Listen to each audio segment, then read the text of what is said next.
이번 영상은 저번에 이제 이전까지 올렸던 영상을 이제 보지 않고도 따라할 수 있게끔 어떤 최신화된 그런 매매 기법을 한 번에 정리를 해서 올리려고 합니다. 최대한 짧게 영상을 끊으려고 하고 있고요. 그리고 굉장히 이제 유익한 영상이 되지 않을까 생각을 합니다. 어, 일단은 뭐 간단하게 좀 얘기를 드리면 이제 우선 기파갱피와 기파수돌이라는 제 매매 방법이 있어요. 그 기파갱피는 이제 어떤 기준선이 있으면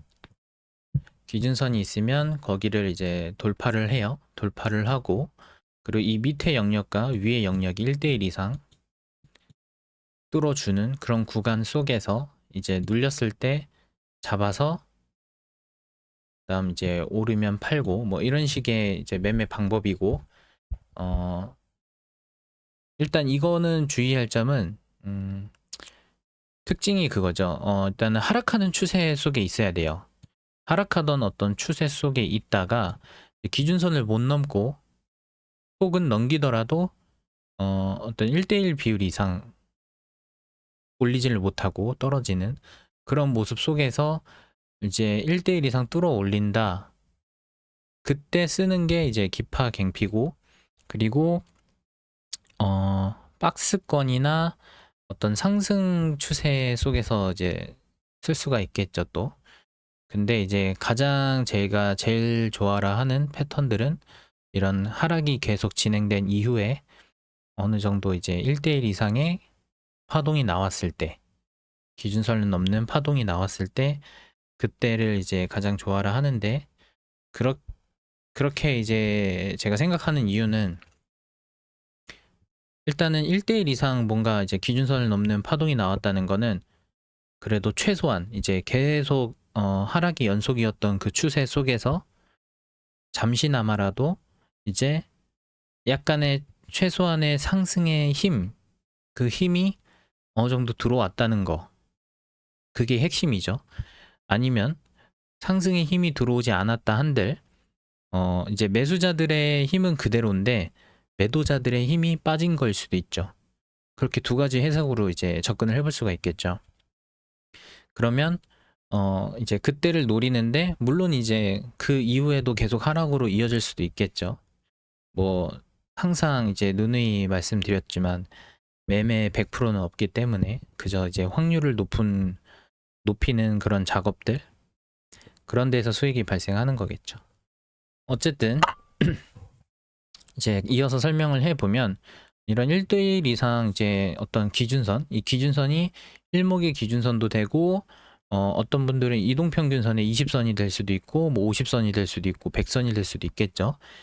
근데 그거는 자기 취향대로 하는 거기 때문에 저 같은 경우에는 이제 이동평균선으로 치면 한 20에서 25선 정도를 쓰고요. 그 다음에 일목균형표는 그냥 원래 있던 26선 기준선을 쓰는데요. 여기서 이제 1대1 이상 들어 올렸을 때 내려오면 담아서 위에서 또 판다. 근데 이제 이 이후에 상승으로 전환이 될 수도 있고 혹은 박스권으로 갈 수도 있고 혹은 다시 하락으로 내려갈 수도 있겠죠. 근데 어느 정도 조금의 힘이 들어왔다 혹은 매도세가 약해졌다는 건 박스권 혹은 상승으로 넘어갈 확률이 높아진다겠죠. 근데 가장 많은 사례들은 제가 봤을 때는 횡보. 일단은 어떤 추세가 터지고 나서 일단 응축을 하겠죠. 다시 힘을 모으기 때문에 균형을 맞춰가는 구간이라고 생각을 해요. 어쨌든 이제 횡보로 넘어가고 이 이후에 다시 방향을 또 결정을 하겠죠. 위든 아래든. 그랬을 때 어쨌든 이제 기파갱피로 접근을 하면 수익을 낼 수 있다. 그런 말이고요. 그리고 이 기파갱피는 뭐 단타도 되고요. 그리고 스윙, 그다음 뭐 장기 트레이딩 하는 분들한테도 사실 뭐 적용하는 건 똑같죠. 그냥 타임 프레임을 어떻게 이제 설정해 놓고 쓸 거냐 그 차이이고 그리고 레버리지를 어떻게 쓸 거냐 그 차이이기 때문에 이제 단타 하시는 분들은 레버리지를 조금 높여야 될 테고 그다음 장기 트레이딩을 하시는 분들은 레버리지를 높이면 안 되겠죠. 현물을 한다던가 뭐 그런 식으로 접근을 해야겠죠. 그리고 이제 기파 수돌에 대해서 좀 말씀을 드릴게요. 기파 수돌은 결국에 이제 삼각 수렴인데 이 숫자가 수렴한다는 그 뜻이에요. 그리고 수렴한 그 패턴을 돌파할 때 그때 산다 뭐 이런 말인데 꼭 돌파할 때 사는 건 아니고 돌파 후 눌림 때 잡는데 이러한 삼각 수렴이 있을 때 돌파하고 나서 돌파할 때 이때 사도 되고요. 그리고 돌파 후에 눌렸을 때 내가 원하는 어떤 기준이 되는 그런 가격대가 있겠죠. 거기서 이제 잡고 이제 또 수익을 누리는 그런 방법이 될 수가 있어요. 이렇게 저는 총 두 가지로 이제 매매 방법을 두 가지로 정했는데 제가 잘 하지 않는 게 하나 또 있어요. 이제 뒤에 제가 말씀드리려고 했던 건데 삼각 수렴 패턴, 방금 이게 삼각 수렴 패턴이죠. 그리고 아까 박스권 말씀드렸었죠. 박스권 패턴이 있고 확장 패턴이라는 게 또 있어요. 확장 패턴. 확장 패턴은 이제 고점과 저점이 점점 이제 커지는 변동성이 커지는 거죠. 변동성이 커지면서 이렇게 확장. 이거는 제 매매 방법과 성질이 너무 달라요. 맞지가 않아요. 왜냐면 저는 이제 추세를 따라가는 추세 추종이고 그 어떤 파동을 따라가고 파동의 흐름을 맡기는 건데 얘 같은 경우에는 흐름이 없는 거죠. 그냥 변동성만 엄청 큰 거예요. 이런 모습은 근데 잘 나오지는 않아요. 잘 나오지도 않고 이런 모습이 나왔다는 건 거의 뭐 지표 발표라든지 어떤 이슈가 있을 때 그때나 발생하는 그런 모습이라서 이런 모습은 잘 나오지는 않으나 만약 이런 패턴이 나온다라고 하면 저는 매매를 하지 않아요. 아니면 둘 중에 한 군데만 딱 정해서 예를 들어서 난 롱만 볼 거야 라고 하면 롱만 쳐야 돼요. 롱만. 여기서 이제 해놓고 실패를 할 수도 있잖아요. 그쵸? 그랬을 때 다시 올라오면 잡아서 여기다 손절 걸고 여기를 또 누리고 그렇게 접근을 하고 만약에 이제 다시 여기를 왔을 때는 그때는 잡지 않고 더 이제 빠지는 확장 패턴인지 한번 확인하고 잡겠죠. 이런 식으로 이제 접근을 하는데 웬만하면 확장 패턴은 저는 건들지 않아요. 그리고 다음으로 이제 좀 넘어가서 추세선에 대해서 좀 얘기를 할 건데 추세선 같은 경우에는 제가 이제 생각하는 어떤 규칙들이 있어요. 추세선. 저는 이 매매 방법 같은 거를 좀 연구하고 개발하면서 항상 이제 그런 고민이 많았었거든요. 왜 이렇게 뭔가 코에 걸면 코걸이, 귀에 걸면 귀걸이 같지라는 생각을 했는데 그래서 그거를 해결하기 위해서 저는 기준이란 걸 항상 세웠어요. 그래서 추세선 같은 경우에도 사실 뭐 대충 끄어도 막 맞잖아요. 어디선가 뭐 지지나 저항이 나오고 그렇기 때문에 얘도 어떤 기준을 정해야 되는데 물론 저는 추세선을 맹신하는 편은 아니에요. 잘 쓰지는 않지만 그냥 대략적으로 한번 이제 끄어보는 편이긴 한데 추세선 같은 경우에는 규칙 하나만 이제 말씀을 드리면 두 개가 되겠네요. 이제 첫 번째는 만약 상승 추세를 그리고 싶어요. 상승 추세선을 그리고 싶어요. 그럴 때는 고점이 아니라 저점 그리고 저점 그리고 나서 고점을 찍어요. 그리고 하락 추세일 때는 고점을 먼저 한번 찍고요. 그 다음에 또 고점을 찍고 그 다음에 저점을 찍어요. 이게 왜 그러냐면 이것도 사실 어떤 근본적인 그런 문제와 좀 연관이 있는데 상승 추세라고 하는 거는 물론 이제 고점이 계속 돌파되는 것도 좋지만 전 그것보다 더 중요한 거는 저점이 계속 올라가야 된다라고 생각을 하거든요. 고점을 돌파하는 거는 그 이후의 일이고 사실 저점이 올라가야 진짜 상승 추세다라고 생각을 하는 편이기 때문에 마찬가지로 하락 추세도 저점이 내려가는 것도 중요하겠지만 그건 그 이후의 일이고 일단은 고점이 점점 내려와야 더 이상 매수하는 사람이 없다라고 해석을 할 수가 있는 거죠. 그랬을 때 밑에서 이제 많은 사람들이 더 팔게 되면 그때는 이제 저점을 갱신하겠죠. 그래서 하락 추세일 때는 고점과 고점 연결하고 그 다음에 저점을 연결을 한다. 이게 무슨 말인지 제가 이제 차트를 통해서 한번 말씀을 드릴게요. 이렇게 패러렐 채널이라고 돼 있을 거예요. 트레이딩 뷰에 보면 그거를 가지고 이 추세를 채널을 그리는데 상승 추세일 때는 저점 먼저 끊고, 만약 이렇게 가격이 뭐 예를 들어서 막 이런 식으로 있으면 저점 먼저 누르고 한번 이제 눌렀죠. 그리고 나서 두 번째 누르고 그 다음에 고점을 누르는 거죠. 그리고 만약에 하락 추세다라고 하면 고점을 누르고 그 다음 고점을 누르고 저점을 누른다. 이게 제 이제 첫 번째 규칙이에요. 채널을 그릴 때. 추세선이죠. 추세선이나 채널이나 뭐 똑같죠. 그리고 두 번째 규칙은요. 작은 파동에는 긋지 않아요. 예를 들면 이런 추세 있죠. 이런 추세 같은 경우에는 긋지 않아요. 저는 이런 거는 긋지 않고, 그을 거면 저는 크게 그려요. 크게 이렇게 이런 식으로 좀 크게 그려서 어떤 변동성, 움직이는 변동성을 좀 대비하는 편이고, 그리고 크게 그렸을 때 뭔가 맞는 그림이 나오면 요 채널이 맞게 가고 있구나라고 이제 참고 정도만 하지 그 채널을 맹신하진 않아요. 그래서 뭐 예를 들어서 이렇게 딱 그었을 때 이제 현재 여기잖아요. 여기까지 딱 그린 거니까 여기서 뭐 롱을 탄다든가 뭐 그것만 믿고 그러진 않거든요. 다만 다른 것들은 이제 좀 참고를 해야겠죠. 그리고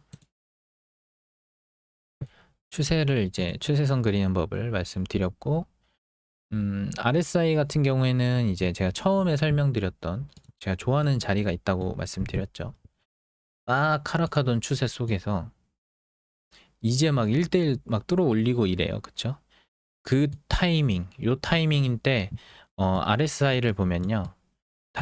다이버전스가 뜨는지를 봐야 돼요. 다이버전스가 이제 하나만 뜰 수도 있고, 떴는데 하락해서 연속으로 두 번 뜰 수가 있어요. 근데 연속으로 두 번 뜬 경우에는 거기서부터는 보통 약 반등이라도 하는 어떤 그런 모습들이 많이 관찰이 되고요. 그렇기 때문에 저는 RSI는 평소에 보지는 않지만, 이제 이전 영상에서 제가 RSI 가지고 많이 이제 어떤 매매법을 좀 만들기도 했는데, 사실 그렇게 막 신뢰할 만한 내용은 아니었던 것 같아요. 왜냐면 저도 이제 계속 연구하고 이런 과정 속에서 찍었던 영상들이고 이것저것 시도해본 그런 어떤 시기였으니까.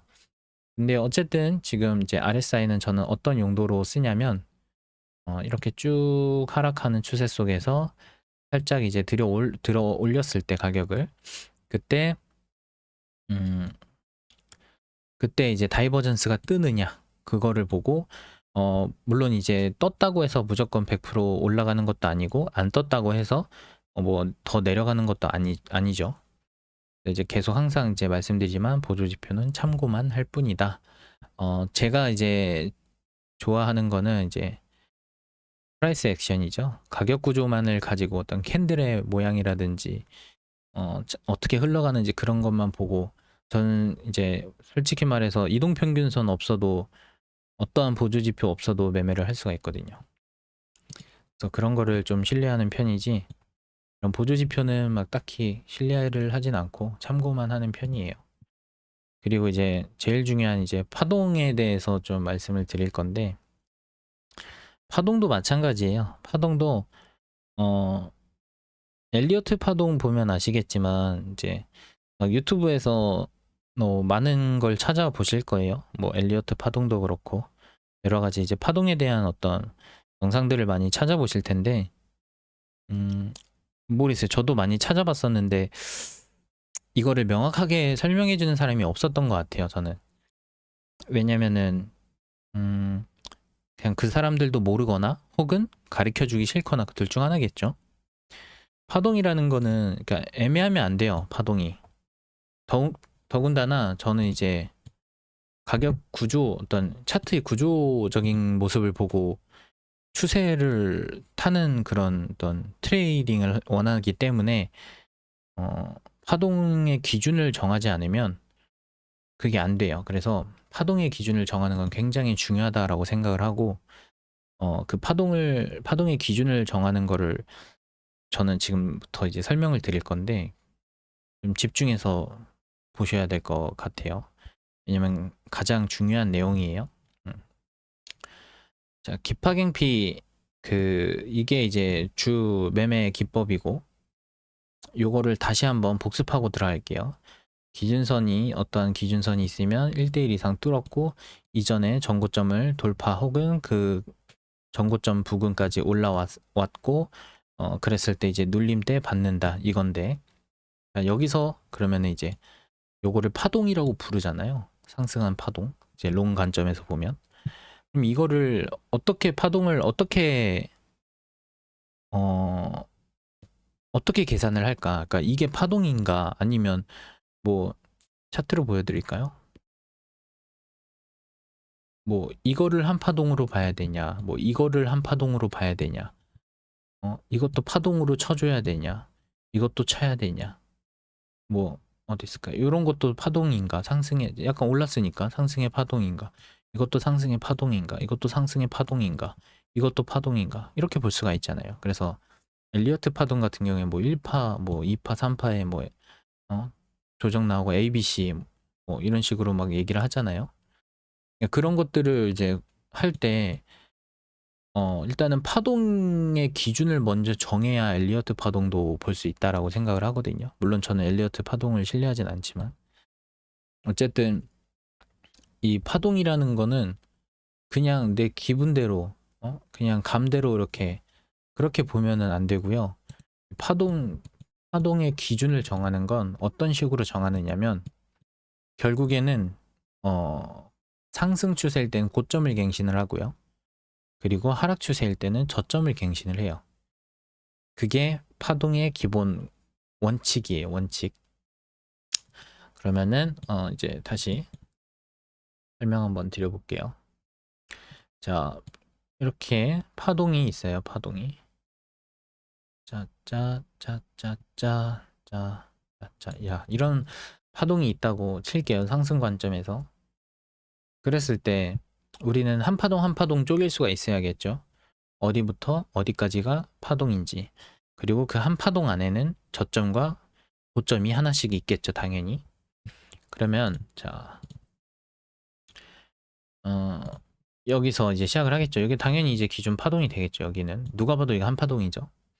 저점과 고점이 하나가 나왔어요. 그리고 내려왔는데 이제 눌림이죠. 여기서 또 저점이 나오고 그 다음에 올라왔는데 여기서 또 고점이 나왔어요. 자, 그러면은 여기서 파동의 기준이 달라져야겠죠.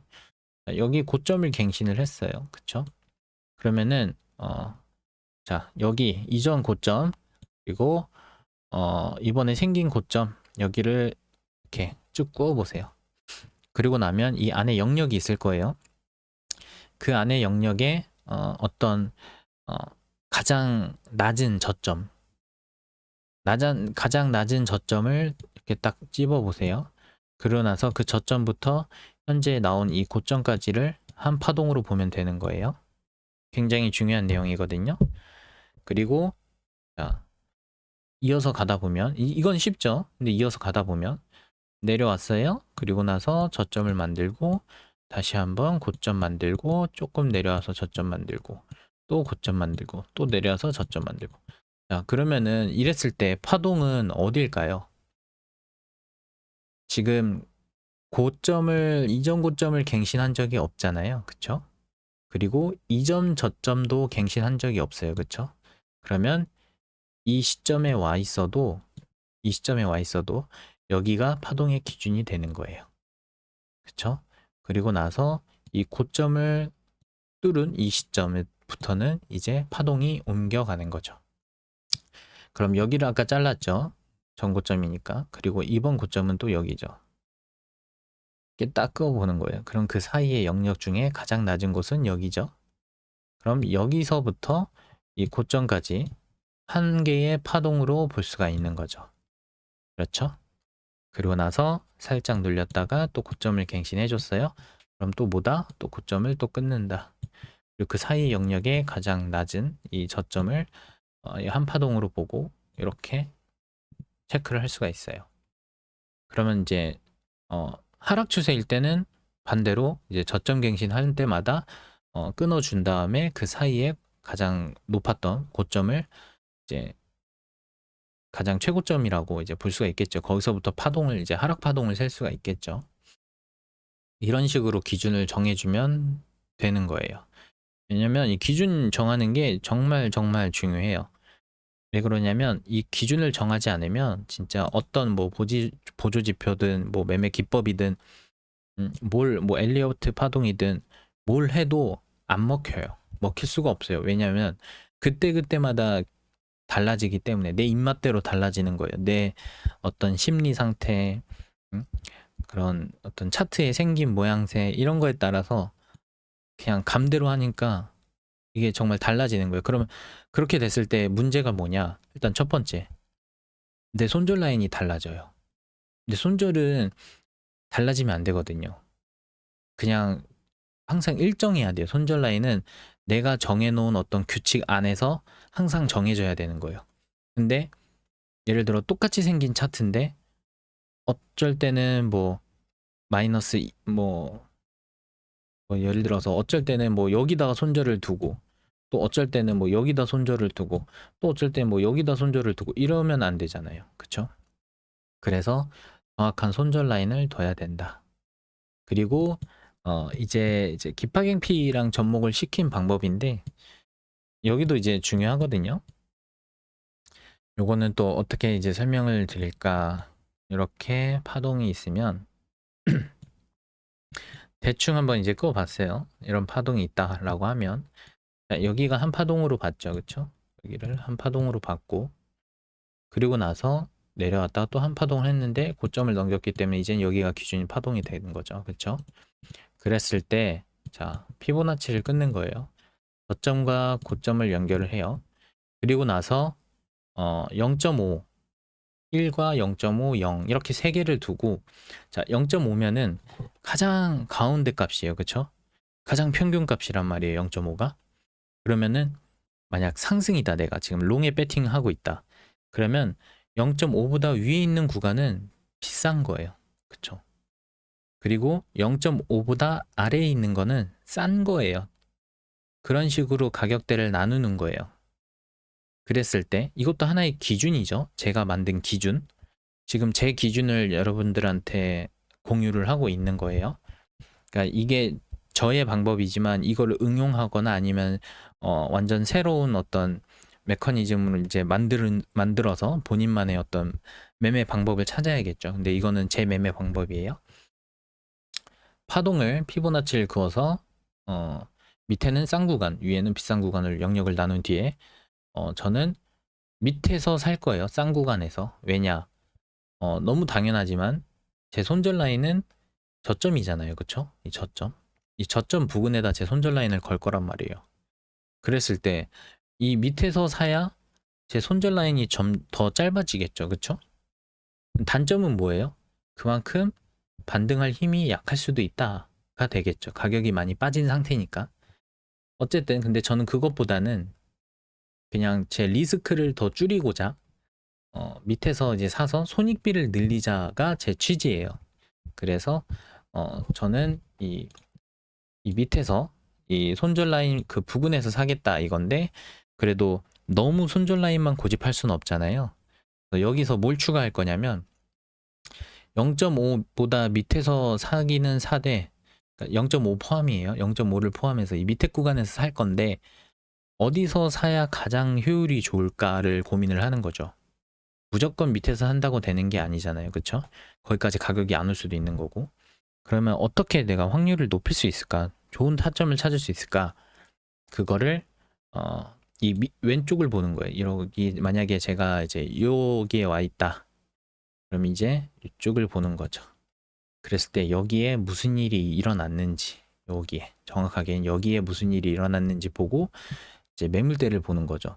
매물대는 이제 지지나 저항이 많이 일어났던 그런 자리들이 많은 흔적들이 있는 그런 구간들이 이제 매물대죠. 그런 매물대들이 여기 밑에 어디에 있는지 요 녹색 구간 중에 어디에 그런 게 있는지 보는 거죠. 그리고 만약에 여기에 만약 별로 없다, 이 위에 매물대가 많다라고 하면 밑에서는 잡기 힘들 수 있겠죠. 그랬을 때는 0.5에서 잡을 수가 있고, 혹은 아예 제 손절 라인 부근에서 잡는 방법도 있겠죠. 근데 만약에 여기에 매물대가 있다라고 하면 거기에 맞춰서 분할로 매수에 이제 들어가면 되겠죠. 그리고 나서 또한 제 평균값이 나오겠죠. 제가 만약 2분할로 들어갔어요. 2분할로 예를 들면 피보나치를 끊고 파동이 이렇게 있으면 어 음, 이렇게가 아니죠. 이렇게 뭐 이런 파동이 있다고 칠게요. 그랬을 때 2분할로 잡는 거예요. 어디 잡을까요? 여기 만약 예를 들어서 여기 이렇게 잡았어요. 그랬을 때 제 평균값은 여기가 되겠죠. 가운데 색깔을 뭐 녹색으로 바꾸고, 그리고 요 라인과 제 평단이겠죠. 만약 여기까지 얘가 이렇게 내려왔다면 이렇게 왔다가 이렇게 내려왔다면 여기까지 체결됐을 테니까, 그럼 제 평단은 녹색이 되겠죠. 여기 녹색부터 제 손절 라인까지를 제가 원하는 어떤 손절 비율로 맞추는 거예요. 그랬을 때 올라갔을 때 이제 정고점이나 혹은 그때 이제 상황 익절은 좀 더 힘들어요. 손절보다는. 손절은 바로바로 나오지만 익절 같은 경우에는 일단은 1차가 저는 보통 이제 정고점으로 보고 2차는 이제 그 위에서 팔려고 하는데, 만약에 1차 때 힘이 없으면 저는 여기 정고점이나 혹은 정고점 도달하기 직전에 좀 아래에서 파는 편이에요. 그리고 그때그때마다 상황에 따라 다르겠지만 정고점 부근에서 이제 캔들이 딱 왔을 때 장대로 뚫어주느냐 힘이 세느냐 그것도 이제 봐야겠죠. 그건 실시간으로 봐야 되는 수밖에 없고, 그랬을 때는 뭐 정고점에서 다 팔지 않고 조금 더 기다렸다가 올랐을 때 판다든지 뭐 그런 전략을 또 할 수 있겠죠. 근데 어쨌든 제 매매 마인드는 얼마를 벌었냐가 중요한 게 아니라 벌었냐 그 자체가 중요하니까, 잃는 것보다 번 게 많으면 어쨌든 시간이 걸리더라도 수익은 우상향할 테니까. 아무튼 여기까지가 이제 제 매매 전략이고요. 어, 어떻게 보면 되게 본질적인 문제인데, 본질적인 거를 저는 깨닫고 이제 뭐가 됐든 항상 기준을 정하자. 나만의 기준을 정하고 거기에 따라 움직이고, 그 규칙을 제가 이제 만들어서 매매를 하다 보면 뭐 어려울 게 없죠. 무서울 것도 없고 항상. 그리고 내 성향이 공격적이냐 아니면은 좀 방어적이냐에 따라서 달라질 수 있겠죠. 사람마다 이런 것들은. 그리고 여기에 플러스 어떤 매매 경험들이 이제 쌓여야겠죠. 경험을 통해서 어떤 패턴, 많은 패턴들을 접할 테고, 많은 거래량들 이런 것들을 좀 많이 참고를 할 수 있을 테고, 그런 것들이 뒷받침되면 굉장히 이제 더 확률 높은 트레이딩을 할 수 있겠죠. 당연히 어떤 직감도 좀 좋아질 테고.